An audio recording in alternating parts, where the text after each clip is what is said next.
Hey everyone, as you can see, I am back in the studio from Gen Con in the Roll for Crit dungeon. I played so many games and had so many great experiences there. I rambled about them in my live streams each night, but this video, I'm going to give you the top 10 games I enjoyed while I was at Gen Con, as well as my 5 biggest regrets of games I actually missed out on being able to try out. So I hope you're ready, for this is my top 10 list for Gen Con 2022.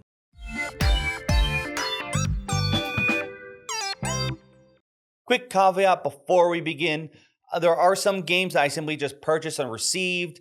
These will not be included on the list even if they're games I'm excited for because I didn't actually play them and experience them.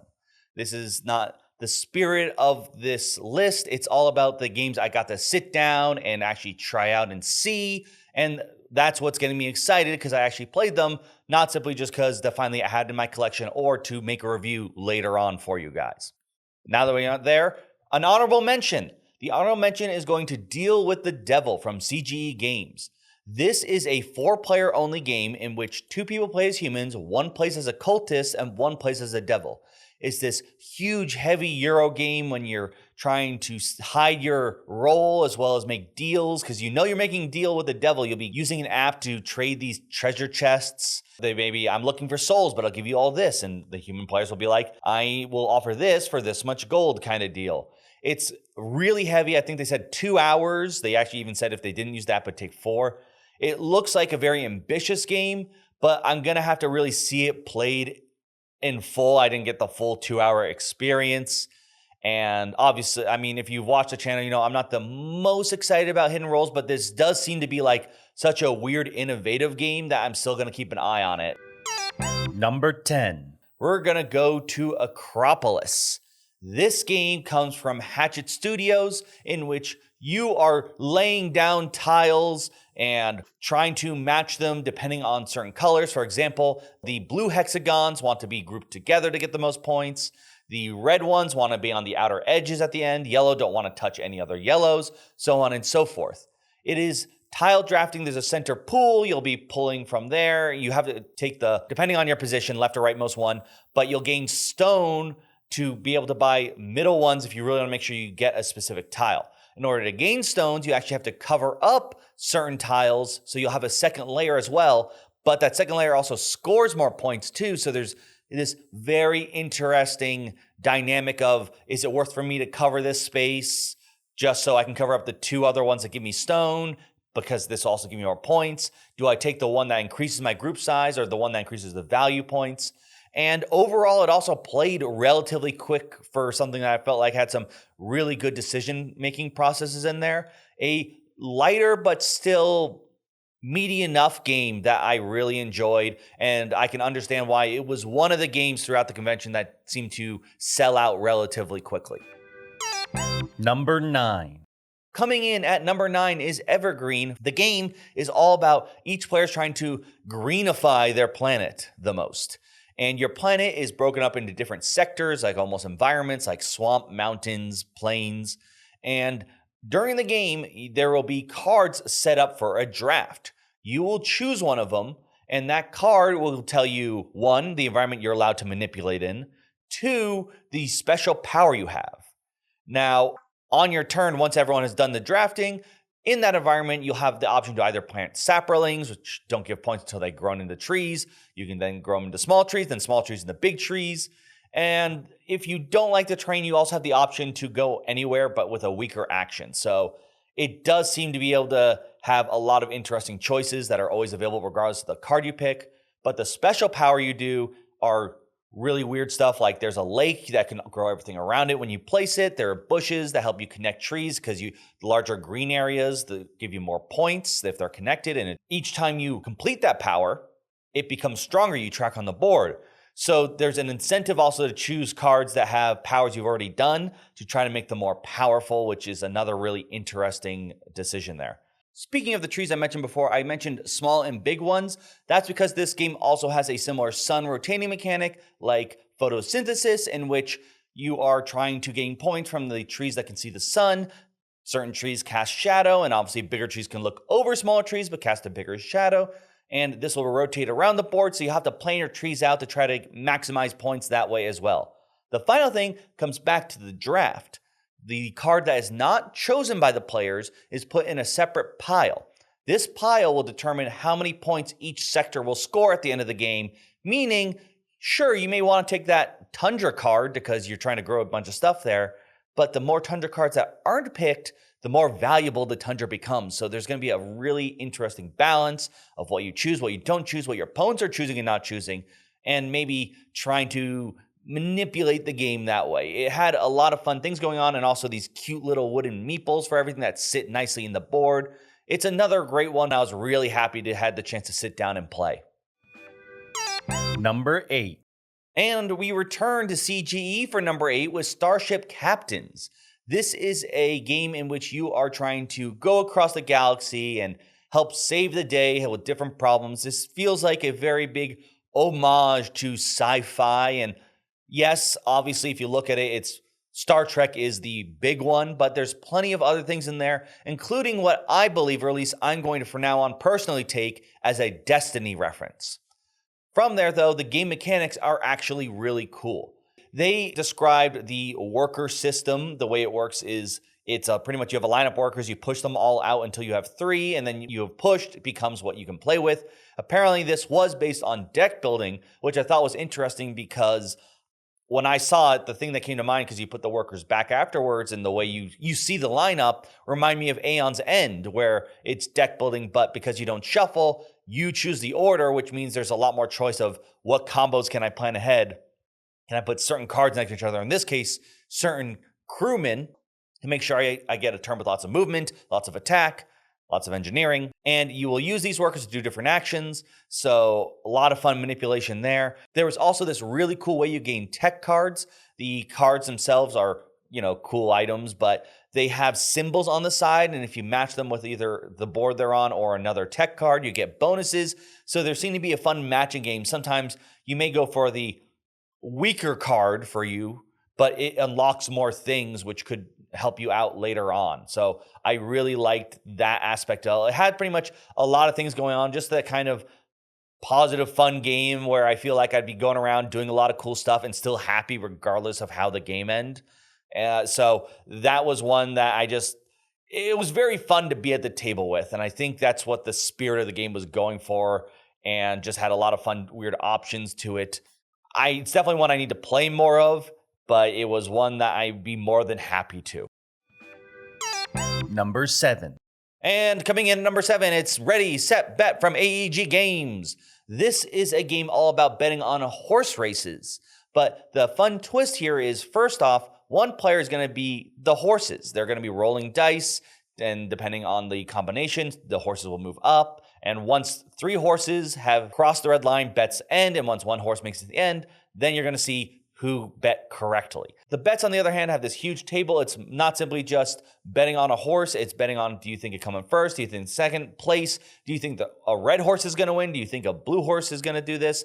There's some unique ones that change each round. Like, do you think 6 will be able to beat 8 and 4? Do you think 5 will be able to cross the red line? So there isn't always just who's going to win. So there's a lot more interesting decisions on there. And which means just because you didn't guess the first right, because maybe you did a bunch of other bets differently, you would have maybe come ahead compared to everyone else. And of course, only one person can occupy spaces. So you have to be a bit quicker if you really want to maybe take that early risk and guarantee that you think 7 is the way to go, because 7 is always just going to roll on 2 dice. Or at the very least, it hypothetically should be. Probably won't if you're me, because dice like to roll whatever number I'm not betting on, whether it be this or Catan. But besides that, there is more to it than just simply betting. Once the rounds end, you're going to gain these special power cards. They could give you an extra bonus chip. They could let you bet where someone else bet. They could do other unique ways to manipulate the game, adding a bit more of that. It still has that party flair, everyone shouting, trying to place bets. But there's going to be more of those gamey elements of you deciding what powers you want to do, so you can try to manipulate Lady Luck in your favor. Now, I know some people may be worried because they may think, well, if I'm the one rolling the dice for the horses, 1, I don't get to do the bets. 2, as soon as the race ends, I got to learn to run really fast. So the people who are angry that they lost bets, don't take it out on me. Well, they are working on an app and it's going to have some really cool familiar voices. So I definitely suggest you go check it out. So this way you could play that on the TV, which will have the horses running automatically there, while you are going to be able to play all together. Number 6. Coming in at 6 is Twilight Inscription. This is a huge roll and write based on the Twilight Imperium game. And apparently one of the reasons it's being released now is it's the Twilight Imperium anniversary. So I actually would not be surprised if we hear more Twilight Imperium news coming later throughout the year. But this one I haven't enjoyed because I think we're starting to hit a point where we've seen enough roll and writes where people are like, we get the light games, we need to see more heavier ones. There are some in the past that we've seen before, but this one seems to be like huge, the table space it takes compared to those. And I would not be surprised if you start seeing maybe a few more roll and writes of this sort of caliber, this weight hit the table, which I'm really happy about because I do like the roll and write, flip and write system. And the idea that I do like the lighter ones because they can end quickly and it's pretty fun, but the larger ones just seem really cool and fun, and it has this neon pen, and I could probably play this one, unlike Twilight Imperium itself, within a day. So bonus points there. Either way, one I'm really excited about to actually play with the friend of mine who does love Twilight Imperium and see his thoughts on that. Number 5. Coming in at number 5 is Living Force, the Kennerspiel winner for this year. This game is a deck builder that's push your luck, and I was really interested to try this one out, mostly because of its competition. It was able to beat out Cryptid and Dune Imperium. Those two games with Dune Imperium is heavy deck builder, which I think does everything really well. And Cryptid, to me, is a really unique experience, and that's usually what I like and what I expect usually does pretty well when it comes to the Spiel des Jahres awards. So came to want to sit down in this game and be like, all right, what do you have to offer that is worthy to beat out the other two? And I can safely say, just like I said in the stream, I understand where the judges were coming from with this game. The way the deck building works here is there are certain cards that have like a darkness or I think a lone value. Pretty much if you flip over 3 of those, you go bust. Now, going bust doesn't mean you're out, which is what the Valiant Wars deck building game did. In this one, you pretty much only have 1 action versus 2. So it cuts down your action economy, which in any game, that's significantly important, but it means you still have a turn to do something. Now, in terms of taking actions, they're actually powered by the cards you play, because the actions can have up to 5 symbols on them, 4 of them being actions, 1 being a unique symbol we'll talk about a little bit later. So the 4 actions you can do are you can buy more cards to put in your deck. You can extinguish fires in the forest, which is another win condition. You can buy trees, which pretty much stay on your little personal board, which give you a bonus usually that's always available, like an extra putting out water, an extra buying. And then there's moving. The moving thing is pretty cool because you have a little circle that you run around where the fire is placed in the center. And anytime that you pass over someone, you're going to take a token from them. These tokens are important as you start off with 3 tokens. 1 that's a fire token, 1 that's a tree, and 1 that is a lotus symbol, the 5th symbol that can appear on cards. Those are the 3 win conditions. If you're ever able to get 12 fires, 12 unique trees, or 12 lotus symbols, at the end of the round, each player who has met one of these conditions has entered the chance to win.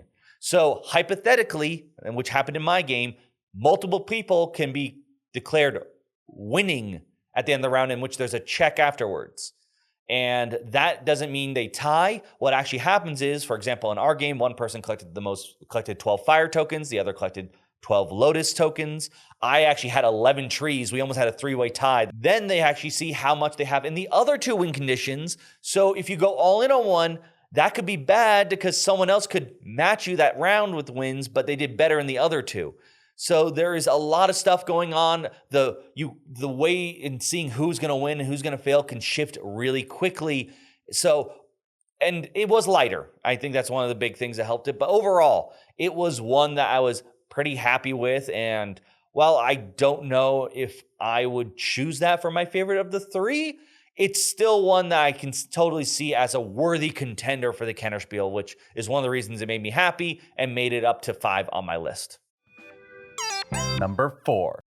Coming in at 4 is the Turing Machine. This game also comes from Hatchet Games, is all about trying to solve a code, like a 3-digit number, and the way you do it is through these unique punch cards that you line up, and then there is a rule card that will say something like, if your yellow number is smaller than the other two, then it will check for that. Or it'll check if your yellow number is 4 or greater than 4 or smaller than 4.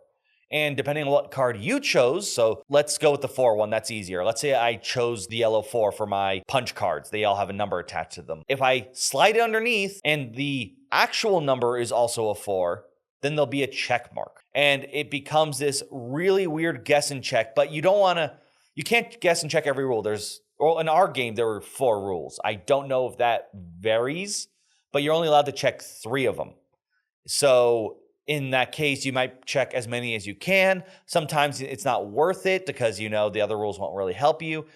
And then sometimes you won't want to because, sort of like Living Forest, 2 people can make a guess at the end of each round. And if they both guess correctly, whoever was most efficient, aka took the less guesses, is going to be the winner. This one is just one of those fun puzzle games, but really the thing that amazes me about this one is I just want to see the thought process to make this, the double checking, the making these holes match up. It's just one of those things that blow my mind of how was it made. And it's just such a weird, cool thing that if you are into that kind of thing, you got to check this out. And once again, it was one of the other games that sold out super fast at Gen Con. Number 3. We're in the final 3, and in order to make our escape, we're going to have to get through number 3, which is Clank Catacombs. This is a standalone, non-expansion, in which, unlike the previous Clanks where there is a map for you to explore and maybe plan out your route before you really begin, this one, you're going to have to go in blind. You'll have a starting tile, and from there, whenever you reach the edge of the tile, you will flip over a new tile. All sides always match. There's always 2 routes, so you never have to worry too much in terms of at least legality of placing a tile. Now, in terms of good pathways, that won't need to be the case. There are plenty of one-ways, things that can lead to dangerous options. So you're going to have to be really careful how you lay out those tiles. The other scary thing you're going to have to come across are ghosts. Now, the ghosts haunt certain tiles, and the more ghosts you flip, the more ghost pieces get thrown into a bag. And when you make noise in Clank, you pull from this bag. Anytime you pull out a ghost token, everyone just takes damage. So the more you explore, the more ghosts you see, the more likely everyone is just going to perish. That's going to be one of the major ways to disincentivize you from just going everywhere because you don't have to worry about things. You have to decide, is this treasure worth it? Because I may get too haunted and die from that. The other thing you have to worry about is, making it back. The path that you use may be one way or could change at any moment.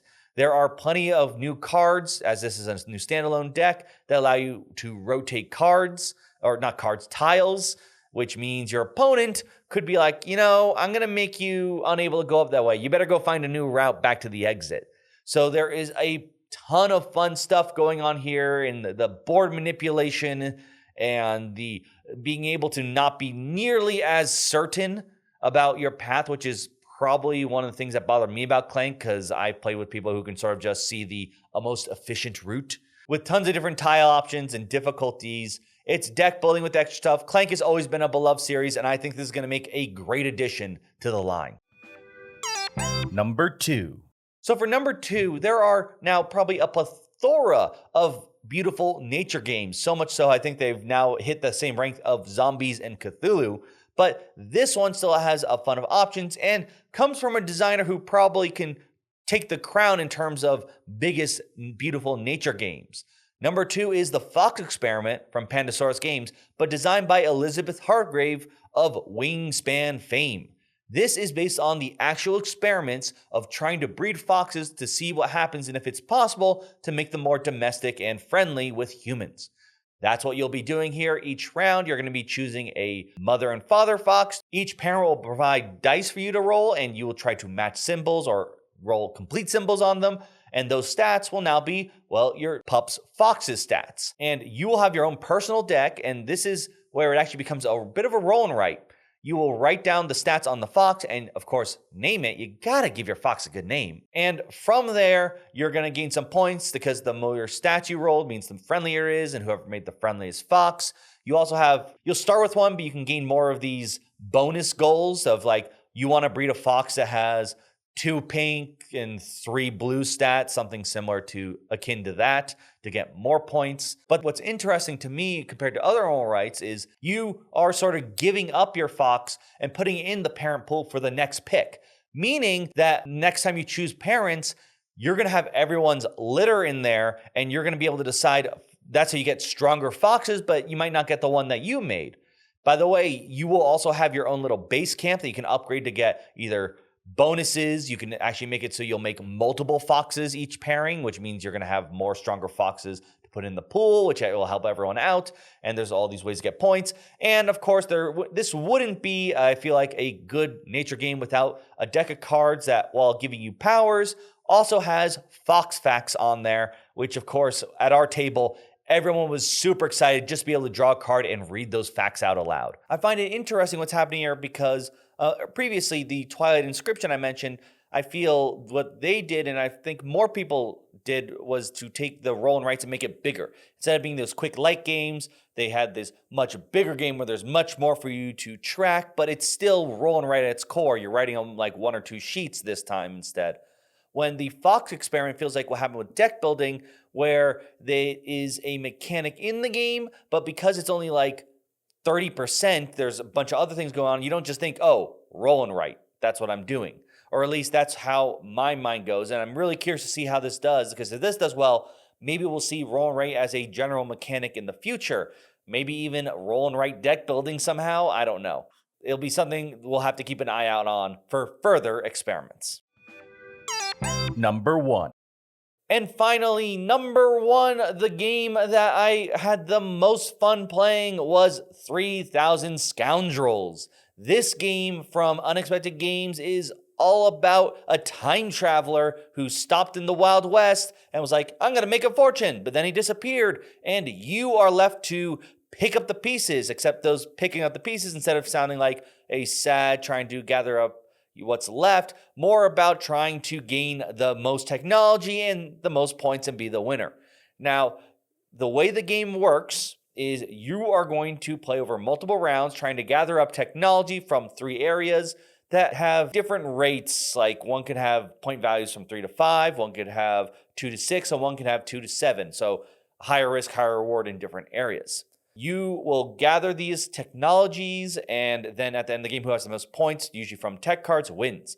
But a lot of it's going to come from bluffing. You see, in order to do any action, be it gain money, look at those tech cards which are face down, you don't know what they are, or to actually just take them, you will have a deck of cards that have a 0, a 2 through 6, and an ace in it. To play actions, you need to play that card in the action slot. But you only draw 4 cards per round. So you may not draw that card you need to do the action you're hoping to do. But every card you play is face down. So you can say, I'm going to play the 4. Now, maybe you don't have the 4 in hand. And obviously the 0, you have to bluff with it. There are no 0 actions on there because there's no actual 0 card in a game of poker. And people can try to call you out on it. They'll place one of their workers on there. It doesn't stop you from doing the action, but you're going to get some rewards from catching people in the act. So it's a really interesting game of trying to read people there. Like, do you think they actually have that action, or were they bluffing on there? Because they do have 4 out of the 7 cards from their deck. Then the other bluffing comes back to those technology cards. You can just take them right away, but odds are you want to, do some scouting a little bit. When you can look at any one face down tech card, but once you do, you have to claim what the value of that card is. You don't have to tell the truth though. You will have tiles of numbers. So you can say, I'm telling you this is a 2, it's absolutely worthless. Maybe you're trying to make sure people don't pick that card because it actually is a high value card.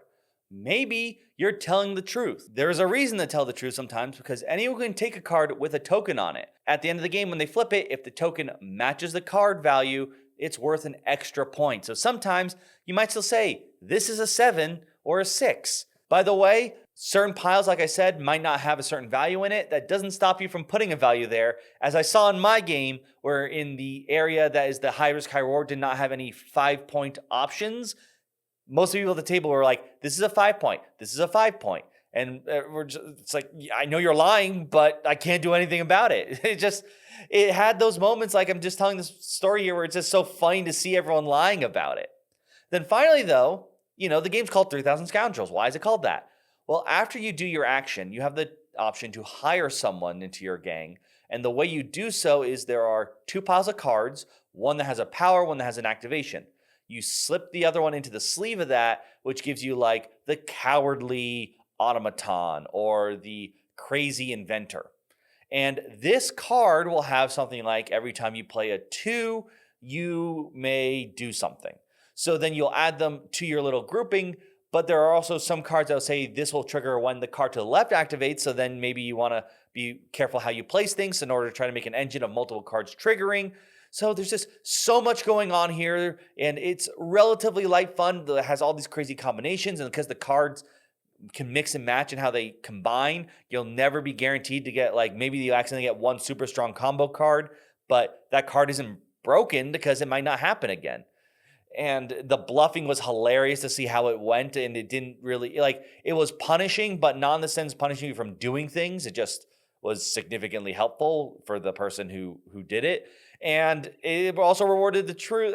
Just so much fun stuff going on for the game. It just packs such a big punch that I was having a blast and spent too much time at the table and was a little late to a meeting. So it had to be the number one. So much fun, and I really hope all of you get the chance to try it out. So those are my top 10 games. And before you yell at me about a game I didn't put on there, which there are plenty of games, I actually had a hard time narrowing down this list. Let me go through my 5 biggest regrets. So at the very least, you can say, I can see why you didn't put it on there. I mean, shame on you for not trying it, but at least you explained why that didn't make your list. So these are the top 5 regrets. These are games that I either didn't pick up or I just didn't find the time to sit down and play them. So it is first of all, it's 100% on me. This isn't on anyone else. This is me making the mistake of not being able to play them and hearing everyone talk about them or getting very excited about them. First honorable mention is the Red Cathedral expansion. This is just an honorable mention because the big thing for me about this game is that I never played the base. So it's like I missed out, but it's because I wanted to hear the base and everyone loved the base game. So it's on my to-do list, but it's only an honorable mention because it's really hunting down something from previous, not rather something new at Gen Con. So coming in at number 5 is Septima. This is the game all about witch covens and trying to grow up your own coven. It looked like this really cool large game that had a lot of things going on. I walked by it and saw it, but didn't get the chance to sit down, so I don't know too much about it. It just looked like a really cool, interesting game. It was one of the ones I was excited about because it was like, I don't really know much about it, but it looked really fun. So that was probably one of the biggest ones I know. I remember seeing when I walked by, I was like, man, the table's full right now. I can't stop and wait. I really wish I did. And of course, I never got back to it. So that's why it made number 5 on my list. It was one of the ones that definitely stuck in my head of like, I really want to know what's actually going on here. Number 4 goes to the War of the Rings card game. No such great things about War of the Ring. And then there's the card game, which is, I guess, another weird version. Like, we've seen people make roll and writes, and then there's making a card game version. But this looked really cool, and I wanted the chance to try it out. Unfortunately, like I said, this is one of those ones where I actually walked by multiple times. I checked this booth a lot, and I never saw the table free. And they always seem to be starting already, or like doesn't seem anyone near the end, so it wasn't worth me waiting to the time for them to play through, it seemed. So that was one of the annoying things. In fact, that was probably a trend for most games I missed out. It's like I went there and everyone was near early game, not like a late game where I can wait and pick up and actually try the game out. So that's why this one's on number 4. I just noticed I'm not saying as much stuff, but that's because I didn't get to experience them, so I can't really tell you too much stuff. So sorry in advance. Number 3 is going to Ahoy. This one I didn't even know was going to be sold there, and then it was there. And it turns out it's sold out. This is from Leader Games, and it sounded really cool. It's like technically 2-player, but also has other people can play, but they take a different role. And it just looks like such a fun, weird pirate theme, or I guess ship theme. I don't think everyone's pirates, but like a cool thing going on there that I would have tried to pick up if I known about it, but I'll have to wait and be able to get a copy at a later date. Two is actually for two games because I'm cheating a little bit here because they're both from Portal Games. This is Brazil and Gutenberg Press. These were really hot, and I know they actually sold out on them, but these are much bigger, longer games, so it was much harder for me to get the chance to sit down, and I was afraid this is where, compared to Ahoy technically falls under this. I mean, not really because I didn't know about it, but this one, I was at the booth when copies were there. I could have picked up one of these if I really wanted to. I mean, it probably in some ways was for the best in terms of the size of the game and just trying to fit it in my luggage, but in terms of actually getting it, I missed out on that, so it just stings a little bit more, and I do wish I got to sit down for at least one of these games. They both look really cool. If I had to choose one, I'd probably want to play Gutenberg Press first, only just because I think I know a little bit more about that. It looks really fun, but both of them, I really want to see how the game plays and what's going on. Finally, at number one, I've seen so many people talking about this, and this would probably be the one most people have already commented if they didn't watch this part on, and that's Cat in the Box from Bezier Games. It's a trick-taking game, but usually with trick-taking games, you have cards with suits. This one, you don't actually have suits. There's a different way you manipulate what the suits in your hand actually are or become. And just like the Brazil and the Gutenberg with Portal, I was at the booth multiple times looking for a place to sit down, and during that time, they had them there laid out. And this is a small game. This is not one where I had to worry about how it got back. It could have easily fit into my carry-on luggage or something. So I just feel so bad. Everyone's talking about it, how great it was, and I just let it slip. Unfortunately, this is one box I opened and did not find a cat inside. So this is one I'm going to have to hunt down, going to have to try out. Even it just sounds like so much stuff's going on with it, and it seemed to be really well loved. So those were my 5 biggest regrets of not being able to either buy or play at Gen Con. Now, let me know from both my favorite 10 and my 5 biggest regrets. Is there something here I am missing? Is there something I should have regretted, or something maybe I should have put on my list? Maybe I talked about it during my streams that you think is worthy to be up there. And of course, let me know what were your favorite things at Gen Con if you were there, or even an announcement. Is there a game you're super excited about? Something you really want to play and can't wait to get your hands on, or you were able to get your hands on and it's just been a huge hit in your own game group? I'd really love to hear from all of you. And once again, thank you to not only the publishers, but also other content creators, and also all of you who said hi to me. It really means a lot, and it was so fun to see all of you, and I can't wait to do it, not just next year, but also PAX Unplugged if any of you happen to be there. So thank you so much. And of course, please, if you think someone would be interested about this video, share it with them. And of course, don't do the usual like and subscribe. But for now, thank you so much. I'm Will, and this has been Roll for Crit.